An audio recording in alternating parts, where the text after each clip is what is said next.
बिस्मिल्लाहिर्रहमानिर्रहीम। गुस्ल जनाबत का तरीका। गुस्ल जनाबत करने वाला सबसे पहले गुस्ल करने का इरादा यानी नियत करे।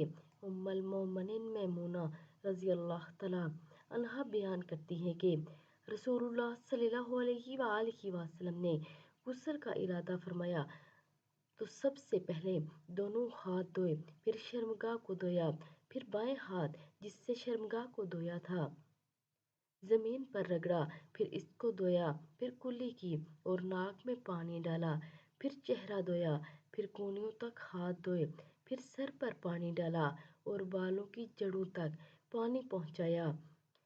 3 बार सर पर पानी डाला, फिर तमाम बदन पर पानी डाला, फिर जहां आपने गुस्ल किया था इस जगह से हटकर पाँव धोए।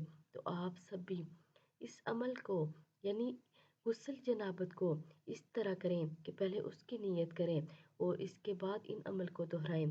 अल्लाह रब्बुल इज़्ज़त हम सबको अमल की तौफीक अता फरमाए। आमीन सुमा आमीन।